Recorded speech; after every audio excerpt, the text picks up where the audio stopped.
Marvel's What If seems to have been very hit and miss with audiences.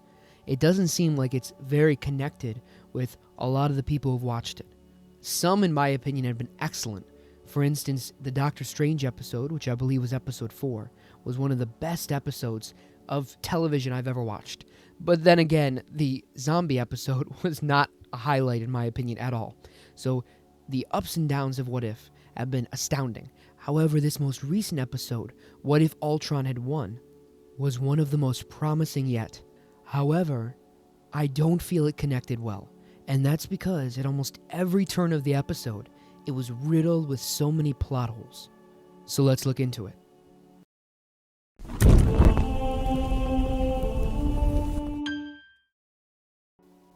First, let me say, the idea of Ultron winning, getting into Vision's body, using that to take over the entire world, to nuke it, basically turn it all into a nuclear winter, is an amazing premise. And then the idea that we also get to see Hawkeye and Black Widow working together, similar to how it would have been with Budapest that we never got to see, that I ranted about in my Black Widow video. These are all great starting pieces. They could have really led to something very, very special, but it didn't. And I think part of the reason why it didn't seem to connect, even though it had some really great highlights. Like, for instance, Ultron fighting the Watcher was very, very, very fun to watch. Still, I felt like it lost people as it went on, because there were so many connecting points that it did not seem to work. So I'm going to go over some of the ones that I think really hindered the episode. And if it didn't have it, it could have been really excellent and helped to end What If on a very high note. Now, I think there might be more plot holes than this, but these were the big ones that I found. So I'm going to start with, in somewhat chronological order, but also what I think was one of the most forgivable, and that was when they found Zola and tried to convince him to join sides with them. Hawkeye got him to join with them simply by saying he was going to pour water on the computer, which is such a cliched way to threaten a computer, first.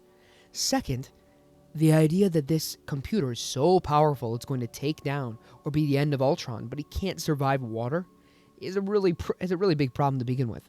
Now, we can somewhat forgive this because we can just chalk it up to Marvel humor. Marvel has that kind of undercutting humor that might undercut the emotional moment or whatever's happening, but it's funny and we kind of allow it because it's what it allows it to do is to make things more light, to kind of take the air out of it, to not make it seem so dark, so brooding, so menacing, and so we can forgive this moment. But the next one that I think really, really hurt it was them killing Thanos, and how he seemed to instantly kill Thanos. Not only did it kill him so easily, but Thanos should have been far more powerful. And this, to me, was one of the biggest problems with the entire episode, period. If I remember correctly, Thanos had 4 of the Infinity Stones and came to Earth to get the last one.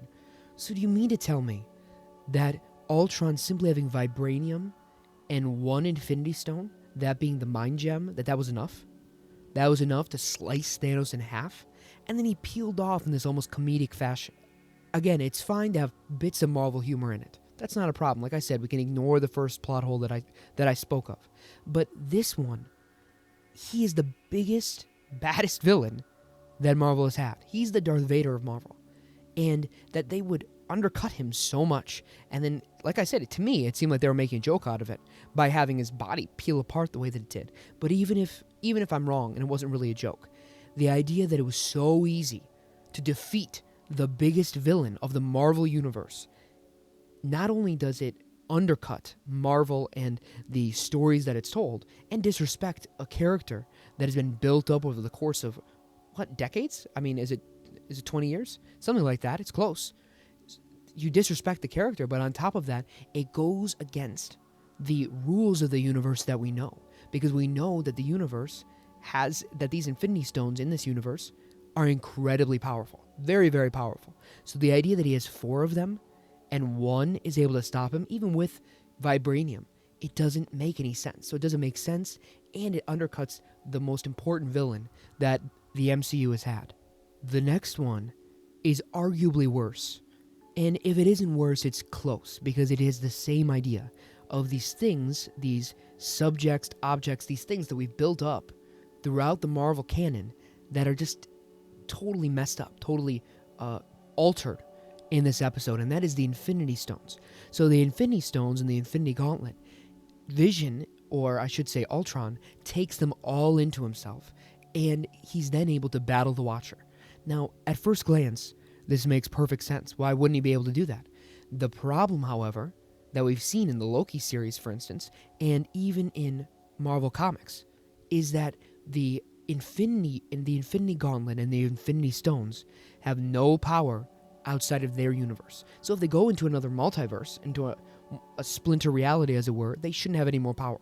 We've seen that in the TVA, for instance, in Loki. So that's already been established. What did they call them? They called them paperweights. That's all they were. They were just paperweights because they were outside of that reality, of the reality that they had power in. This is also a huge thing in the comics. This is something that has been reinforced many times. Now, I haven't read a ton of Marvel comics, but even just a cursory knowledge of the comics makes you aware of this pretty large fact. Because if you could just get the Infinity Gems and become a god, basically, then you'd become god of every single one, and then you'd have, like, infinite amounts of gods, and that doesn't make any sense. So they had to have some limiting factor, and that was the limiting factor. So it defeats this large amount of canon that we've built up and alters it, breaking the expectations that they themselves had created. They built up this story and these rules, and they totally messed it up, totally changed it, totally broke it themselves. On top of that, even Hawkeye's death seemed to be forced. Seemed like it was a poetic, fun, interesting idea that instead he's the one now who sacrificed himself. But the way that he sacrificed himself, with the arrow at the end, buying her enough time, could have been done without him dying. So it was really just him committing suicide, because if you remember correctly, he had a really big explosive arrow that he let off right at the last moment that was able to kill all of the other Ultron bots that were trying to stop him. Meaning that if he had just shot the arrow and not fallen and died, they would have been dead. He would have stopped them. There was nothing special about him falling and dying. That was not what was needed for the bomb to go off. So his death was completely irrelevant. He just did it for no reason, just because they wanted to, because they thought it was cool. And that is the problem with this particular episode. They try to force so many pieces into place that it takes you out of the episode itself. And why this is so frustrating, particularly to me, is because this one, from the outset, not only is it the climax of this series, but it's by far the most interesting premise. The idea that Ultron won.